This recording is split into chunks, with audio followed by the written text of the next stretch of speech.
Hi everyone, welcome to Unit 7, Chapter 2, where we will be talking about the musculoskeletal system, muscles and bones. All right, so before we jump into muscles and bones, let's talk about body shape. Very small unicellular organisms can get all of their nutrients and gases through diffusion, but as animals get larger and larger, they start to need to have more complicated systems like muscles and bones. This is because the surface to volume ratio means that larger animals have to have specialized tissues in order to survive. Um, and not only are they going to have specialized tissues, but they have to have bones in order to support their own body weight. Body systems work together to maintain homeostasis within the body. So your organ systems are all going to be intertwined, and the bones and the muscles are no exception. They are important for movement, which allows you to consume food, find a mate, among other things. The nervous system does do a lot of work to maintain homeostasis by triggering parts of these other body systems, including the muscular system, which is important for maintaining proper body temperature. Now, homeostasis is when your body works to maintain the internal conditions around a given point. Now, this isn't strict because, for instance, I can take my temperature in the morning and in the evening and get slightly different numbers, or I can go work out and my heart rate will become elevated. But we don't want it to become too elevated or too low. So we don't want to stray too far from the set point. And the set point can potentially change over time, say as you mature, go through puberty, maybe even go through later life changes where these set points will be different. For instance, the normal body temperature of an infant is slightly higher than the normal body temperature of an adult. Homeostasis is maintained by a system of receptors and effectors. So usually we call this negative feedback. So for instance, in an air conditioner is a little CPU. It's a control center with a computer, like a little mini brain, and it is constantly measuring the environment using a receptor. In this case, a thermometer, a digital thermometer. That's a thermometer, guys. It's a thermometer. I'm trying to draw red inside the thermometer, but the drawing with this mouse is awful. Okay, so the AC is the control center, which is the CPU, the little computer, and the receptor is the thermometer. So that's a better thermometer. There's my thermometer. Okay. Now, when the receptor, let's say that you set the control center at 72. That's a normal indoor air conditioner temperature. We set it at 72. The receptor says that it's 74. Okay, if the receptor says that it's 74, then the control center is going to say, hey, we need to turn on the effector. And in this case, the effector is the fan. Okay, I'm doing a little bit better with the fan, guys. All right, so this is our fan, and it starts spinning because the temperature is too hot. Eventually, that is going to start lowering the temperature. And then, instead of 74, it actually becomes 70. All right, so now the control center says, whoa, we're too cold now. We need to stop the effector. We're going to turn off the fan. We're not going to do any more work, which means slowly but surely the temperature is going to come back up until it gets too hot. It's 74 again. When it's 74, the fan will kick on because of the CPU, the control center, and the temperature will slowly start to decline until it gets too cold again. And this process will repeat over and over and over again to make sure that the temperature in our house doesn't get too hot and doesn't get too cold. Now notice that we only have one effector. In this case, it's turning on or off the fan. That's the only thing that we can do. In this case, it's called a negative feedback loop because the effector is reducing whatever we're measuring in the receptor. Now, in humans, if our processes get too high, for instance, high blood sugar, this leads to disease, but also if it gets too low, such as low blood sugar, that can also cause you to not feel well. So these are going to be very sensitive mechanisms that try to maintain a normal state, a normal body state. So for instance, this diagram, like I mentioned before, with blood sugar, after you eat a large meal, your blood sugar may spike up to a high level. When it reaches that high level, it triggers your body to start producing insulin. So at that same time, your body is going to start to produce more insulin. As the insulin levels rise, your blood sugar rapidly declines because the insulin is helping your cells to absorb that sugar. When your sugar drops to a low point, it turns off this trigger. And then your blood sugar should kind of level out, and then you're no longer going to be producing any insulin. So that also levels out to a normal level after a little refractory period. So this is a normal process to prevent your blood sugar from getting too high or too low.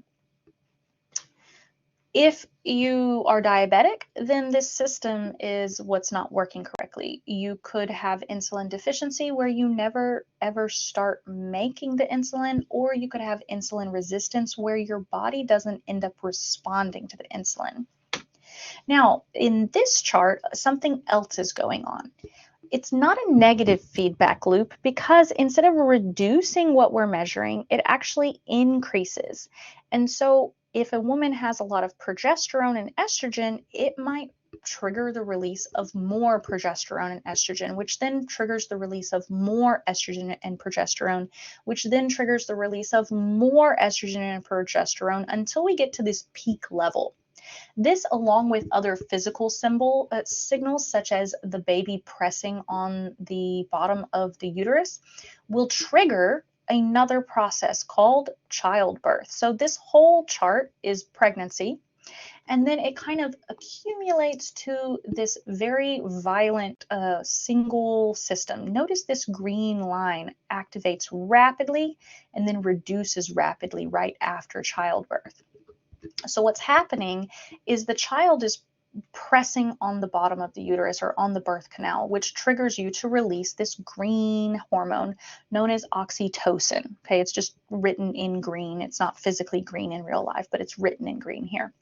And then as you release more oxytocin, it causes contractions, and the contractions put more pressure on the hips and the birth canal, which triggers the release of more oxytocin, which triggers more contractions, which triggers more oxytocin to be released, which triggers more contractions, which triggers more oxytocin to be released until the baby comes out. And then there's no more pressure on the bottom of the uterus, which means we don't release any more oxytocin. Oh, but what happens after childbirth? Well, this is the example of of the positive feedback loop because we keep increasing the signal each time. It's kind of like flushing a toilet where once the signal starts, it's going to keep going until it reaches a like final conclusion.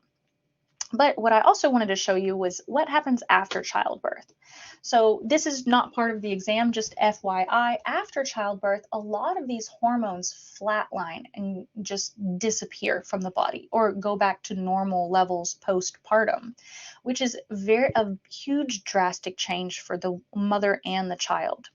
And then breastfeeding can help to assuage some of those emotional swings or hormonal swings because you can see that we have these spikes of oxytocin, which is known as a bonding hormone, and spikes of prolactin, which cause you to lactate. So lactation is a very important bonding activity for both the mother and child and helps the mother with postpartum depression.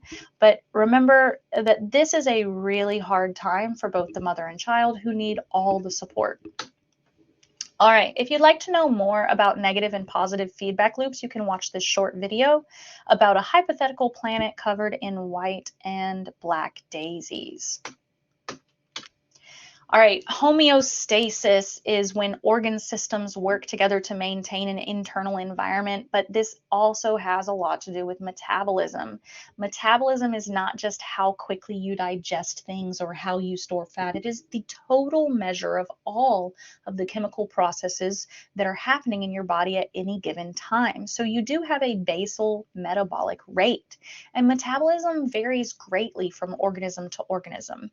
I want you to imagine a tiny hummingbird and then imagine a giant shark. They are not going to have the same metabolism, but that hummingbird has to burn a lot of calories to maintain its everyday function. In fact, they burn so many calories that they actually go into a state called torpor, which is almost like hibernation every single time they go to sleep. Otherwise, they would starve to death.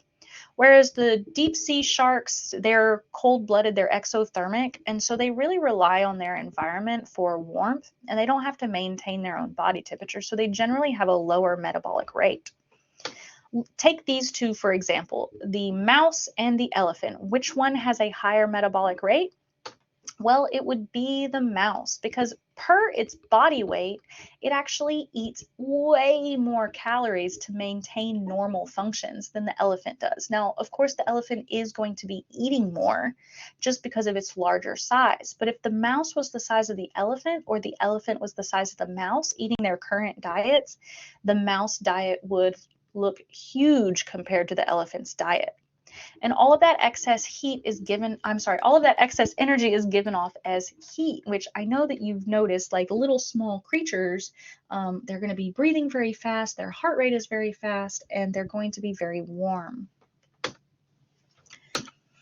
All right, tissues. This is the same slide as when we first started talking about animal tissues from a few weeks ago. I'm just mentioning it here as a transition because parazoa, such as the sea sponges, don't necessarily have specialized tissues, but eumetazoa does. And some of these tissues that we're going to be talking about are connective tissues, epithelial tissues, nervous tissues, and muscle tissues. Now, the tissue level that we're talking about is the beginning of an organ. So when we have a collection of cells that work together to perform a job, we call it a tissue. So this is what we're talking about today. Tissues work together to do a job, make up an organ, and organs working together to do a job make up the organ system, which works together with your other organ systems to maintain homeostasis inside of your body. So for epithelial tissues is really classified based on descriptive words, really easy to remember. The cell shape and how many layers there are, really. So when I see the word squamous, it reminds me of the word squished, and that's exactly what these cells look like. They look like flat, squished cells, kind of like your skin cells. Then we have the word cuboidal. Cuboidal is cube shaped, so it's aptly named. They're going to be as tall as they are wide. Columnar, these are column shaped. They're taller than they are wide, and usually the nucleus is found down on the bottom, but not always. So let's look at some examples. These are your epithelial tissues. We've got simple squamous, which means they're all arranged in one single layer, or stratified squamous, like we find in the skin, where these layers are stacked up on top of each other. There is simple cuboidal, but to be honest, I've never seen them out in a line like that. Normally, simple cuboidal, when we see them, actually are arranged in a little donut pattern because they make up the walls of linings or duct linings. So the little tubes. All right, then we have simple columnar, which is a single layer, or something called pseudo-stratified. Pseudo means false, and if stratified means there's more than one layer, this means it's not really more than one layer, but it does look like more than one layer because when we have a simple layer, they're all in a row perfectly lined up, whereas pseudo-stratified, they're kind of, the nuclei are all over the place and we can't really like tell looking at it off a glance whether it's simple or stratified. So we call it pseudostratified. Now, both simple columnar and pseudostratified columnar are almost always ciliated, but the cilia doesn't actually increase absorption. The cilia is there to help move mucus around. So there's going to be a layer of mucus on top of these cells, and the cilia help to kind of move it around. Now, we don't really talk about stratified cuboidal or stratified columnar. There's not many really good examples of that, but we'll look at a couple. And then there's also something called transitional. Where I've heard of transitional being the most is in the bladder. A transitional layer is going to be stratified where there's multiple layers, but we're going to start out columnar and then cuboidal and then squamous, where it kind of transitions from one to the other. All right, so here we have simple squamous. We're looking at it from the top. If we looked at it from the side, it would just look like one layer, but we're looking at it from the top. So we see the whole thing, and they kind of look like fried eggs, where we can see the nucleus and then the cytoplasm. And then here we have the stratified squamous, where you can see multiple layers of squished cells. This is going to protect your body from abrasion, and sometimes be excretory to produce mucus, but mostly if we're talking about skin, that top layer is going to be dead and just kind of like slough off as it grows and is replaced. Then we have cuboidal. Here you can see that donut shape that I was mentioning. These are usually going to be found in glands and ducts. So they make the lining of these small vessels, and sometimes they can be excretory or secretory, where they secrete different fluids. All right, simple columnar, pseudostratified columnar. Look at the similarity. They look very, very similar. But especially in the real image, you can see that these are very lined up, very organized, and you can see the cilia on top, that dark layer. It's actually little cilia, and here in the artist rendition, you can see the mucous membrane. But here, the nuclei are a little bit more haphazard, kind of toppling on top of each other, and it's not as clear that it's one single layer. All right, here we have a guessing game where we are to identify the different tissues. This one right away, it says that it is going to be these flat-shaped cells found in the lining of blood vessels. We know that that is going to be squamous. These tall-shaped ones, if it's found in the lungs or the reproductive tract, has cilia to move stuff around. It helps to clear out the mucus, like the dirt and dust that you breathe in. It helps to clear that out. So if you've ever just been sitting there and you're and then you have to kind of clear your throat, that's because the cilia has done its job in pushing some mucus back up to your mouth so you can sneeze it out or cough it out. This is going to be ciliated. Then we have some of these. They are as tall as they are wide, so they are cuboidal, but the other clue here is that they're found a lot in the kidneys. The ducts of the kidneys use these cuboidal. And then the last one is columnar. All right, we are not going to talk about nervous tissue today. We are going to talk about nervous tissue in 2 weeks in Unit 7.4. This is one of my favorite units. This is what I studied in school, so I'm really highly interested in it. So we take a whole week to talk about nervous tissue. All right, connective tissue. Connective tissue's definition is that it requires cells, any kind of living cell, to be embedded in an acellular matrix or a non-cellular, non-living matrix. Well, what is a matrix? Usually it's some sort of ground substance like elastin, reticular fibers, or even collagen fibers. And these fibers are made of proteins, and they're going to stretch and connect those cells. So the matrix provides a place for the cells to live and thrive. Connective tissues are going to connect different parts of your body. So for instance, loose fibrous connective tissue is going to essentially anchor your skin to your body. It's found around blood vessels, around the muscles, and underneath all of your skin. Dense fibrous connective tissue is made out of a lot of collagen and really very sparse cells. This is going to be in your tendons and ligaments. This is why if you have a ligament injury or a tendon injury, it takes a long time to heal, because it is mostly made out of the fibers. It's mostly made out of the matrix, and there's not as many living cells. Then we have cartilage. Cartilage is what you have in the tip of your nose and the ends of your ears, that really stretchy, flexible connective tissue, and it's also in many of your joints to help cushion your bone-to-bone contact. Then, of course, we actually have bone, and we'll talk about bone in detail later on today. And this is going to make up your skeleton. Adipose tissue is also considered a connective tissue. It's going to store fat, and adipose tissue also releases hormones that help with your weight retention and your hunger cycles. And last but not least, blood. Blood is actually considered a connective tissue. Not only is it made in the bone, but it also has a matrix, but its matrix is liquid. So the plasma, the liquid part of the blood, is considered the matrix for those living blood cells. And even those living blood cells are interesting, because while the white blood cells are living, the red blood cells are somewhat not living, because they don't have a nucleus and they can't reproduce on their own.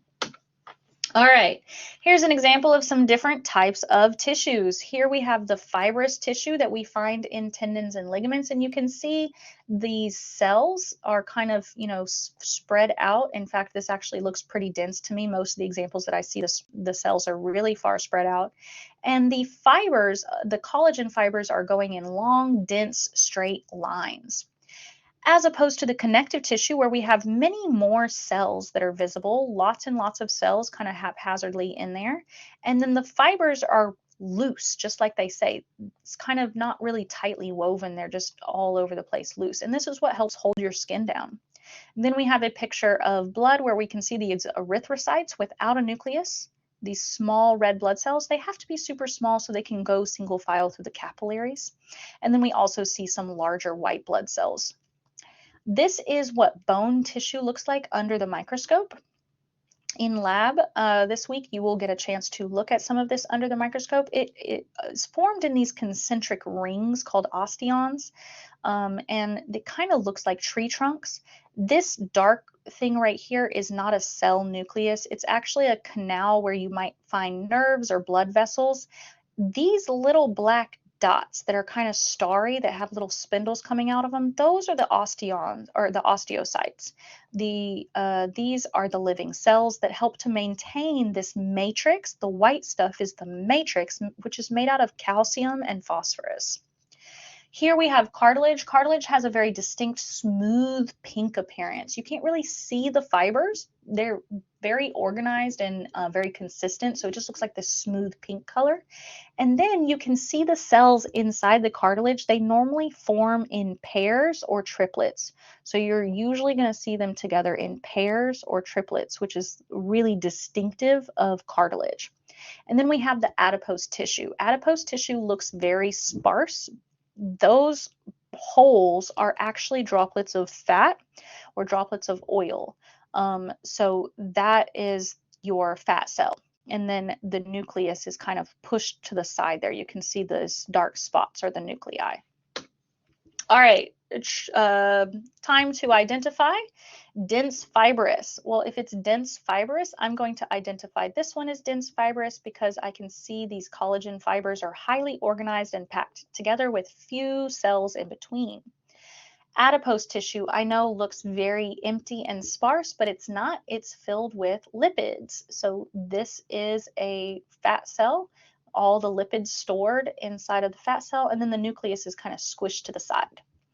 Cartilage. Cartilage has a very smooth pink appearance, and then the cells inside the cartilage are normally arranged in pairs or triplets. And then we have loose fibrous, which has no organization or pattern whatsoever at all, and is very important for sticking our skin to our body. This is a picture of bone, and this is a picture of blood. All right, now let's talk about the musculoskeletal system. While we talk about that, so we'll also talk about bone tissue some more, but let's talk about the three main types of skeletons. There's an endoskeleton like you and I have, an exoskeleton, which sounds pretty cool, and a hydrostatic skeleton. Skeletons are always important for maintaining shape and allowing movement. If we didn't have bones, we would be very blobby and it would be really hard for us to move. So the bones allow us to move and they act as levers for our muscles to act upon. And in vertebrates, the bones actually make your blood as well. So that's also really important. All right, the first type that we're going to go over is hydrostatic. This is your most rudimentary type of skeleton, but it's very revolutionary because if I didn't have bones, moving fluid in and out of my body compartments would be a great way to move. And that's exactly what these animals, such as the earthworm and the sea anemone, have done. So here we can see the sea anemone sitting next to a sea star, and both of these use hydrostatic skeletons. Here you can see the sea anemone just decided to get up and move, and it is moving by pumping water in and out of its gastrovascular cavity. So here we can see the diagram of the sea anemone. They are basically empty. Their tissues are very simple and very thin, so it's easy for them to diffuse nutrients and gases just by pumping water in and out. And they also use this cavity to move, as seen in the GIF. Uh, Jellyfish move the same way, and so do sea stars. Only sea stars have those little tube feet as well. So all those little tube feet at the bottom, when they pump water in and out of these limbs, it also manipulates the tube feet. Next is the exoskeleton. The exoskeleton of mollusks is mainly made out of calcium carbonate and is what you see as a seashell, these shells. But the exoskeleton that I'd like to talk about is made out of chitin. Chitin is found in the exoskeleton of all arthropods. Arthropods include insects and crustaceans. Chitin is a polysaccharide that is very strong but also very flexible. And so it can actually help the animal in lots of different ways. These are very stiff exoskeletons, so they also have to be jointed, kind of like with a suit of armor. If it didn't have lots of joints, it would be very difficult for you to move. Also, like a suit of armor, if you outgrow your armor, what are you going to do? So in this case, these organisms, they make new armor or a new exoskeleton every season. Varies depending on the animal, usually once a year, to accommodate for their growth. And they will continue to grow until they get so large that they can no longer shed their exoskeleton. In the case of crustaceans. In the case of insects, there's usually a set size that they are limited at. So after they get to their adult size, they will no longer shed their exoskeleton. All right, so here is an example of a chitinous exoskeleton on a crab, so a crustacean. And you can see the nice joints. These little joints that are here help with movement and allowing them to move, but they will shed this every year. Now, little warning, I'm going to show a picture of a spider, so if you have arachnophobia, please be warned. Here is a cross section of a tarantula leg. So this part would be connected to the body right here.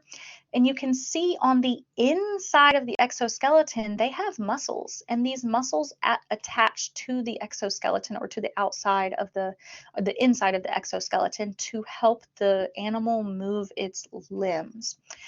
There isn't as many muscles, or there aren't muscles in these extreme ends, but they can still move them by increasing and decreasing the blood pressure. So I think that's interesting that some of these animals use the same technique as the hydrostatic skeleton, even though they have the exoskeleton and they have muscles. All right, last but not least is the endoskeleton like you and I. The endoskeleton is going to either be made out of cartilage or bone. We're going to talk about bone today, but things like sharks and rays have cartilage in their as their only endoskeleton. But humans have both cartilage and bone and other types of connective tissue. Interestingly enough, humans are born with over 300 bones, but as you grow, many of these bones are fused together. So as an adult, you only have 206 bones, which is great for anatomy students because 200 is way easier to memorize than 300. All right, so when we learn about the bones in the body, we separate it into two different sections. The first section is called the axial skeleton. So if I turn my head on an axis, I'm going to move it along the middle. So the axial skeleton or axial skeleton is everything down the middle. It includes the skull, the vertebra, the rib cage, the thoracic cage, and the sacrum. And that's it. That's all that we are going to consider. We are not going to consider anything coming off of these sections. It does include the ossicles inside of your ear and all of these facial bones as well. We don't need to memorize every single facial bone for our purposes, but if you take an advanced anatomy class in the future, you will be required to memorize all of these bones. But for our purposes, the only testable items are the maxilla, the mandible, and then the cranium as a whole. This bone right here that's peeking out in the temple, and you can see it from the front, from behind the eye, is called the sphenoid. And this is just FYI, this is not on the test, but what a wild looking bone. When I first learned about this bone, I was maybe 16 in anatomy and physiology in high school, and my lab partner turned to me and said, it kind of looks like a pterodactyl. And he goes, sphenoid, sphenoid, and flaps his wings like a pterodactyl. And forever in my mind, I will always remember him when I'm thinking about the sphenoid bone. It's an interesting bone. It's inside of your skull, and your brain kind of sits on top of it. So it acts as a little saddle or a little holder for the delicate part of your brain. But that's just FYI, not testable, guys. I'm not going to put that on the test. But sphenoid, what a weird bone. All right, back to the stuff that is testable on the axial skeleton. One of the things that you will be required to do is identify the different type of vertebra. There are 7 cervical vertebrae. Now, cervical means neck. Cervix is part of the female reproductive anatomy. So cervical is neck bones. And there are 7 of them. An easy way to remember this is that most people have breakfast around 7 in the morning. So there's 7 cervical vertebrae. Most people have lunch around noon. So our next set of vertebrae, there's 12 of them. The thoracic vertebrae are where the ribs are going to connect. So there's also 12 pairs of ribs. Last, you might eat dinner at 5. Me personally, 5 is way too early. But if you eat dinner at 5, lucky you, there are 5 lumbar vertebrae. And then at the bottom, we have the sacrum, which is a fused together bone. When we were infants, these were separate, but now they're fused together and they make up the back of our hips or our pelvic girdle. And at the bottom is the coccyx, which is your tailbone. Okay, it's also fused bone. But 7 cervical, 12 thoracic, and 5 lumbar. You also need to be able to identify them just by looking at them. So if I look at this bone, I notice that not only is it smaller than the others, but the spinous process is a little bit different, and then it has these little holes on both ends. These are called the transverse foramen, and they're important for your cranial nerves to go through. The little spinous process is not only smaller, but sometimes it's bifid, kind of like a snake's tongue. It forks. Next, we have the thoracic vertebrae. The thoracic vertebrae are medium-sized. Most notable feature is the spinous process is very sharp and it points downwards. Also, we have these little pads or pedicles here. These pads help for the ribs to attach. So the ribs would attach to these areas, and your ribs are mobile. They move up and down when you breathe. So these little pads allow them to move up and down without friction. Last is the lumbar vertebrae. The lumbar vertebrae are not very flexible. They don't move, so there's not a lot of areas for articulation. And one of the most notable features is this huge, huge body. Sometimes it's said to be shaped kind of like a heart, like a flat heart, but it's huge. And then the spinous process is also unique because whether you find this out in the wild and you don't know what animal it came from, so you can't really tell if it's really big or not, you can look at the spinous process, and the spinous process of these vertebrae are really flat, kind of like a hatchet. Oh, there's big pictures. I do this every time. There's big pictures. Okay, guys, use the big picture as a reference, not that super tiny one. All right. So we've got this hatchet-shaped spinous process there. The rib cage is also included in the axial skeleton, which includes the sternum. Okay, this whole thing is the sternum. And attached to the sternum is the costal cartilage, which connects to the costals or the rib. And there's 12 on each side. There are different names for the ribs, but we are not required to memorize them. But be able to identify the sternum and the ribs. All right, as a review, the mandible is the lower jaw. The cervical vertebrae are going to be these small ones. You can see the bifid spinous process and you can see the transverse foramens. Next is the sacrum. The sacrum is a fused bone at the end of your pelvis, in the back of your pelvis. Then at the bottom of that is the coccyx. Lumbar vertebrae. Lumbar vertebrae are the largest vertebrae, but they also have this hatchet-shaped or axe-shaped spinous process. And here you can really see the difference where these thoracic vertebrae have these pads for the ribs to join, and then they have that deep spinous process going straight down. All right. Next is the appendicular skeleton. The axial skeleton is down the middle, which means the appendicular skeleton is everything else. It includes the pectoral girdle and the pelvic girdle. These girdles allow our limbs to be attached to our body. So they're very important for attaching our arms and legs to our body. First, talking about the arms. They are attached to your body by the clavicle and the scapula. The scapula and the clavicle kind of go on either side of your shoulders. The clavicle goes to the front and connects to your sternum. That's the only place that your arms are bone to bone connected to your body. The rest of the connections are all muscles and ligaments, which are very strong. So I'm not saying that your arms are going to fall off, but that's the only point that they actually touch another bone. The rest of this area allows for flexibility. This is why your arm can move way over your head easily and across your body easily, because your arms aren't as strongly attached to your body. So the clavicle and the scapula, the shoulder blade, are part of the appendicular skeleton.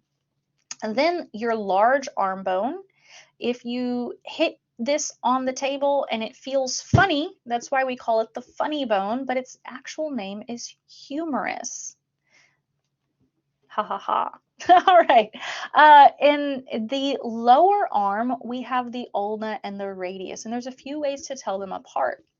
The ulna is kind of shaped like this with a nice little U at the end. This is the part that hooks into and makes up your elbow. This is your elbow. If you hit it on the table, that's the bone that you're hitting, is the ulna.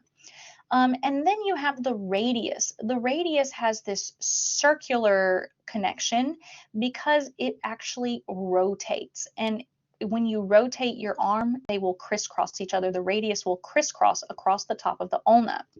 But the radius is always going to be in line with your thumb, and the ulna is always going to be in line with your pinky. Now for the hands, we need to memorize carpals, metacarpals, and phalanges. If you have carpal tunnel syndrome, it is because there is a tunnel that goes through your carpals where a nerve runs. And if your carpals are putting pressure on that nerve, it can cause pain and tingling. which is carpal tunnel syndrome. It's named after these wrist bones. Now, the wrist bones or the carpals have names, but we don't need to memorize them. On top of the carpals, in your hand, are your metacarpals. And then on top of your hand are your fingers, aka your phalanges. These also have subnames, but we don't need to memorize them for our purposes. All right, the pelvic girdle, it is made up of the sacrum and 2 hip bones, but the sacrum is part of the axial skeleton, so we're just going to talk about the hip bone. This is your hip bone. You have 2 of them. They meet at the pubis. The ischium is what you sit on. This is your the bottom part of your hips. If you dig your thumb into your side, you can probably feel this bone. This is your hip bone known as the ilium. Okay, so the ilium is testable. If I ask you what your hip is or what connects your hips, you're going to be talking about this, the ilium. There are multiple names inside of this bone. For instance, the ischium, the pubis, the pubic arch, but we don't need to know all that. Just ilium. This is your ilium. Connected to your hips are your legs. So your femur is going to be the largest bone in your body. It has a ball and socket joint, a very strong ball and socket joint with lots of muscles and ligaments to hold your bone in place. This is what's going to be producing most of your blood in your body. And then it connects to your lower limb at the knee. Your knee is covered by the patella bone. The patella bone is important because it connects a large tendon here and here, which allows your leg to smoothly swing, to swing very smoothly. Now, the bottom part of your leg is made up of the tibia and fibula. The tibia has a T shape at the top, and it is the biggest bone in your lower leg. This is your shin bone. This is the part that you can feel through your skin. You probably can't feel the fibula bone. It is a thin bone that acts as a stabilizer for your leg. It sits right on top of your ankle, and this is the little bump that sticks out of your ankle on the outside. It's made out of the fibula. What your fibula and tibia are sitting on top of are your tarsals or your ankle bones. They do have interesting individual names, but we don't need to memorize them. Next is the arch of your foot, which is made up of the metatarsals. So your hands are called carpals and metacarpals. Your foot is called tarsals and metatarsals, T for toes. But the actual toes themselves are just called phalanges. Alrighty, as review, the ilium is going to be right here. This is the ilium. Clavicle is right here, is the clavicle. Ulna, remember your ulna is going to be lined up with your pinky. So it's going to be on the inside here. And then this is a typo, fibula. Fibula is going to be this thin bone on the outside for stabilization. All right, there are different types of bones that are classified based on their shape. They're either long, which means they're longer than they are wide, short, which means they are about the same either way, and then flat. Flat, such as the sternum or the scapula, the shoulder blade, they're flat. Or if we can't fit them in one of those categories, like the vertebra, we call them irregular. But what I'd like to talk about is spongy versus compact. So here's a cross-section of a long bone. Long bones have both spongy and compact bone. Compact bone makes up the shaft of the bone and these outside layers. This is where your bone gets a lot of its strength from, but it's very heavy. So we fill the ends with this spongy bone, okay, the spongy bone right here. This is also where the bone marrow is, where your blood is made. And so this spongy bone helps to relieve some weight from your bones, but also produce blood. Blood being produced in those spongy tissues include red blood cells, white blood cells, and platelets. And remember, erythrocytes don't last very long. They only live for about a month and a half. So you have to constantly replace them because they don't have a nucleus. Look how small they are compared to these other cells. They're made in the marrow, and they're differentiated here, but they're all made from stem cells or from bone stem cells. There are also different kinds of joints, but we'll really only talk about two. A synovial joint has synovial fluid, okay, so that's named after what it looks like.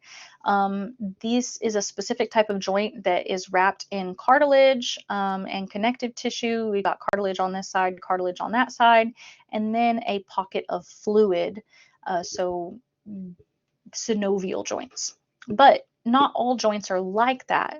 These types of joints are very helpful because they can be hinge, pivot, condyloid. These all act to allow different kinds of movement. For instance, your elbow moves like a door hinge, so we call it a hinge joint, whereas your shoulder moves like a ball and socket, and it has much more range of movement. We also have something called fibrous joints that have fibrous connective tissue in between them, and they don't move. The best example of this is the skull, the sutures of the skull. The skull isn't quite fused together, but they are sutured together. So these are very strong, immobile joints. All right, I mentioned cells earlier. The cells of your bones are alive. The calcium is not. That's part of the matrix. So how do we make, build, and maintain that calcium matrix? Well, we do it with bone cells. The bone cells are either osteocytes, which live inside of and maintain the bone. You can see them in this picture. These little black dots in these concentric rings, these are your osteocytes. They live inside the bone matrix. But those aren't the only kind of bone cells you have. You also have osteoblasts and osteoclasts, as well as your bone stem cells that stay in the bone marrow.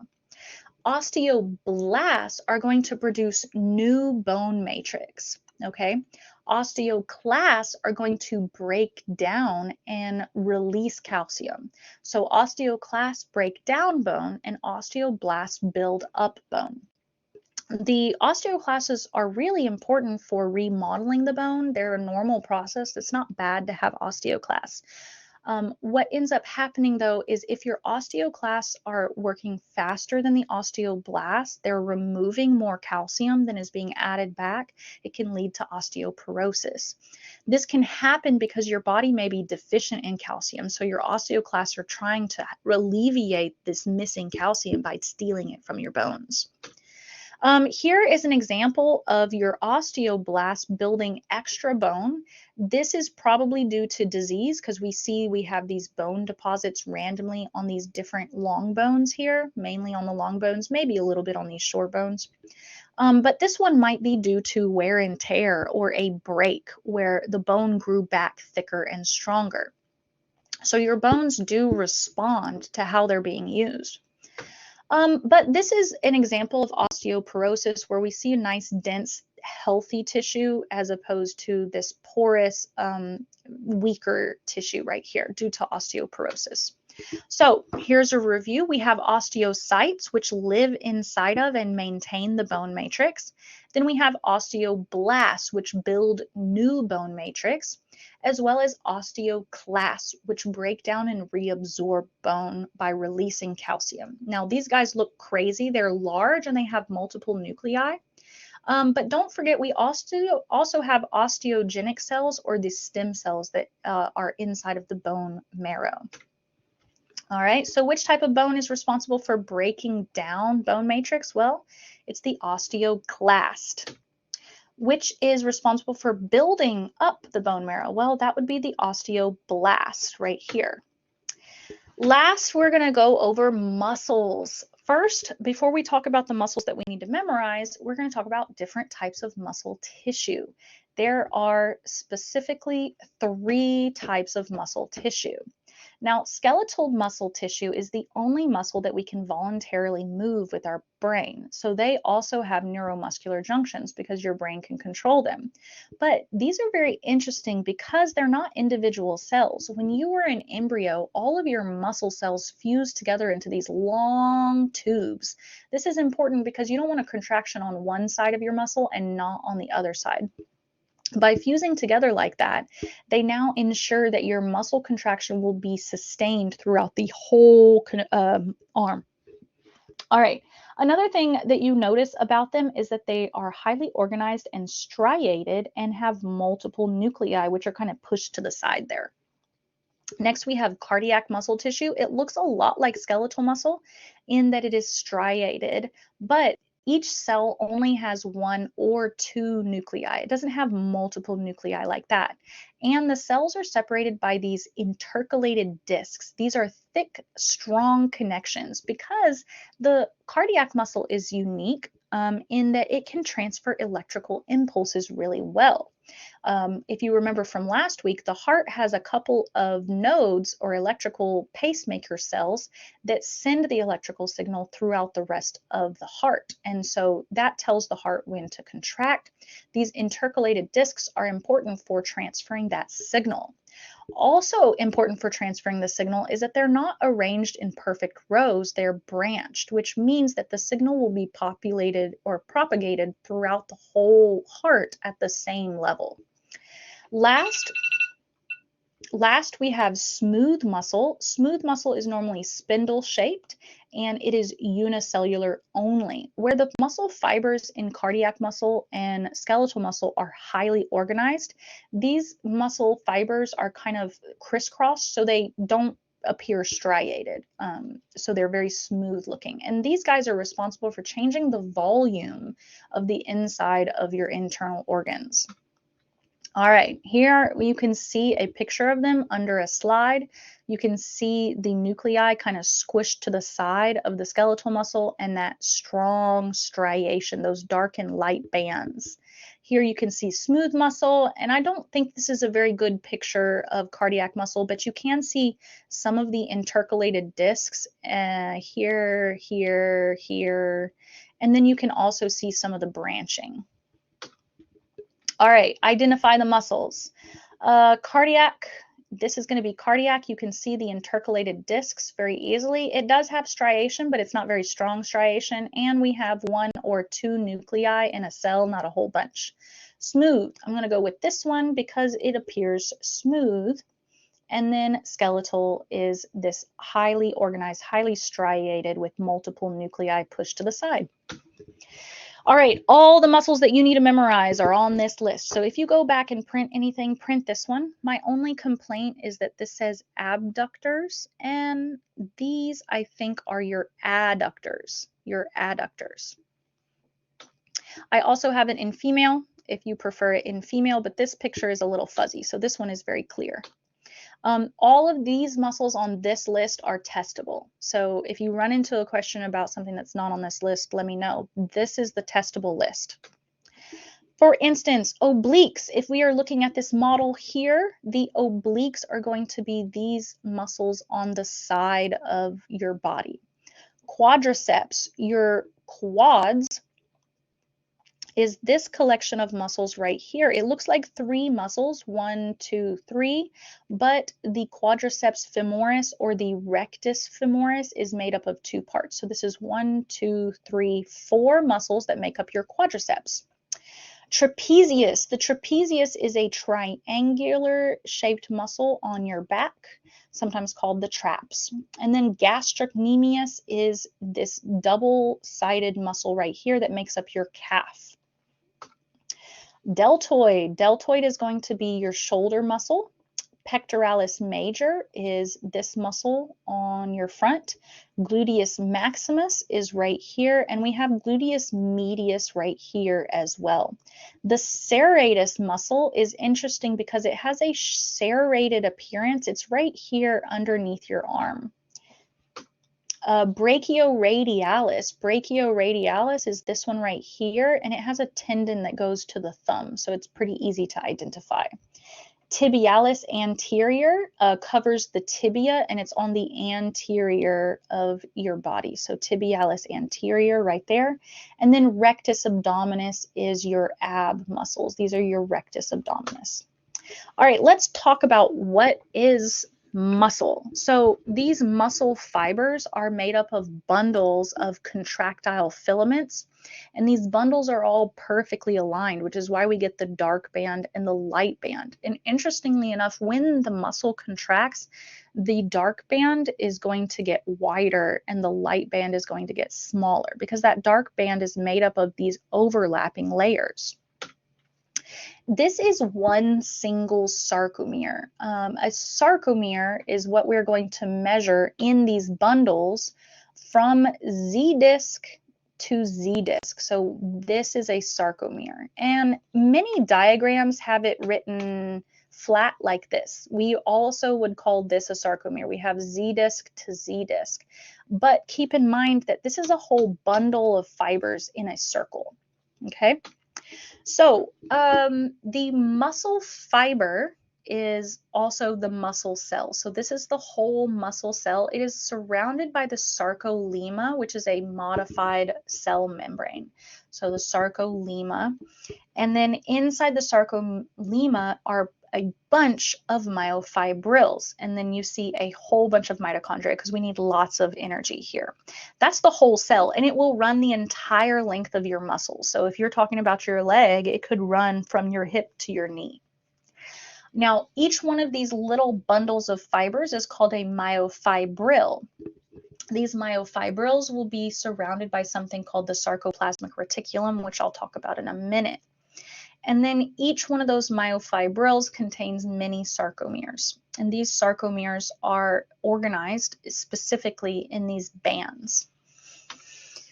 So if we're looking at a sarcomere, it starts out with the Z disc. This is a zigzag line, and that zigzag line is going to be made up of proteins and connective tissue.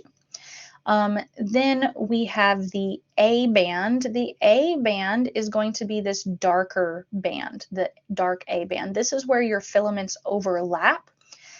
You have these thin filaments and these thicker filaments. They are the contractile filaments. Along your Z disc is a lighter area called the I band. This part will disappear as the contractile filaments start to overlap each other. So let's talk about these filaments. The thin filament is called actin, and it's actually made out of two filaments that twist around each other. The thick filament is called myosin, and myosin is actually made up of a bundle of a bunch of smaller myosins. Down the middle of the myosin is the M line, and it's actually just a darker area because this is where the bundles of myosin are bound together.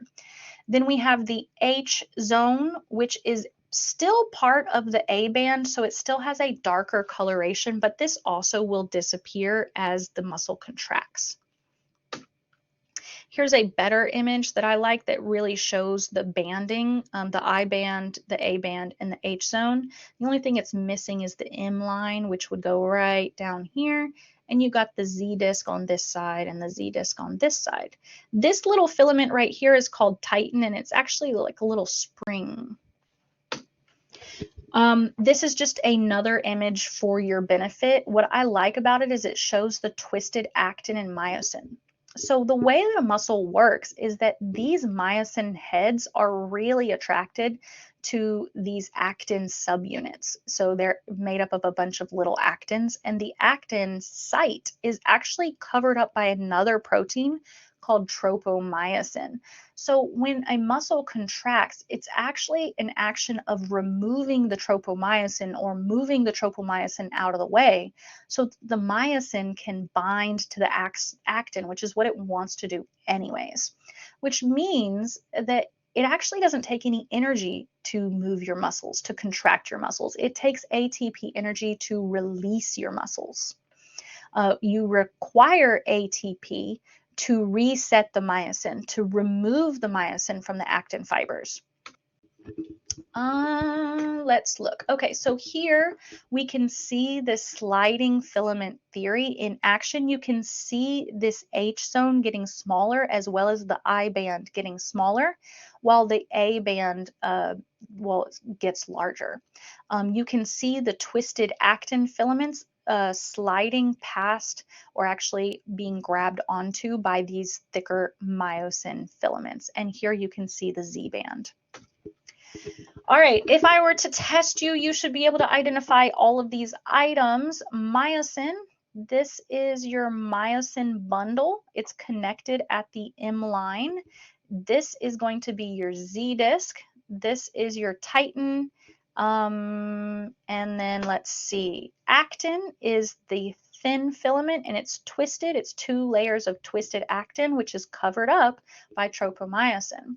Then we've got the A band, which is the big band, and we've got the H zone, which will disappear during the contraction. All right, now how does a contraction take place? Well, you have to have a site for the nerves to reach your muscles, and that is called the neuromuscular junction. There's not many questions on the test about the neuromuscular junction, but we do call this a motor unit, which will help us to move our muscles and even have knee-jerk reactions. So those reactions actually happen inside of the spinal cord without us actually thinking about them. The neuromuscular junction is where a nerve almost, but doesn't quite touch the muscle. And we only need one neuromuscular junction on the whole myofibril because remember, they're all going to contract at the same rate. So we only need one activation zone.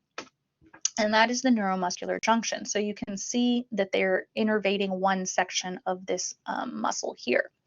It's going to release a neurotransmitter, which is then absorbed by the motor end plate, which gets a reaction. What is that reaction, though? Well, that comes back to the special sarcoplasmic reticulum that I asked you about.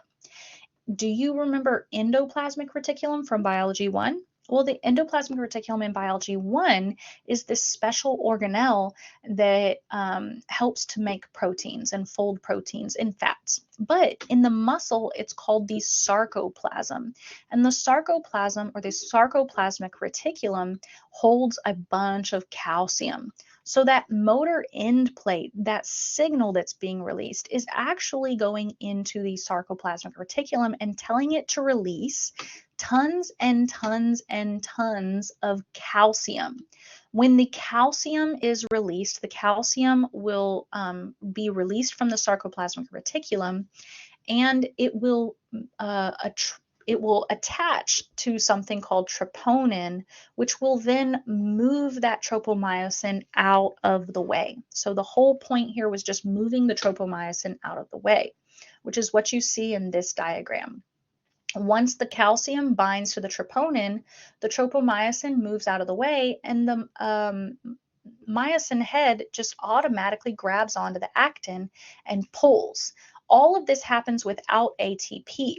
The point that we need energy, ATP, is to cause the myosin head to release from the muscle.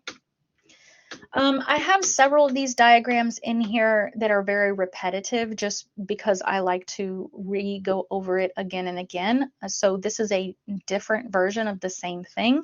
Once the calcium is released, it connects to the troponin, which moves the tropomyosin out of the way, which allows the myosin heads to grab on and spring closed.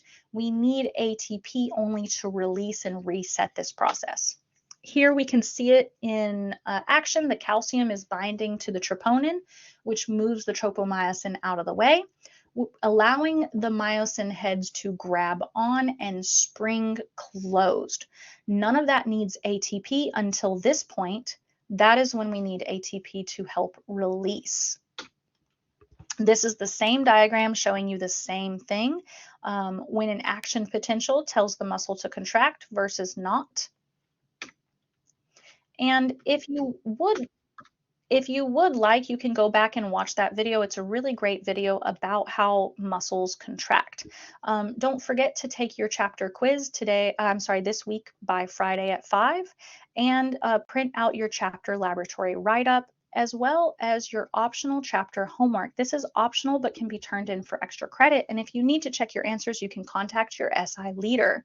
Thank you for joining me this week and have a wonderful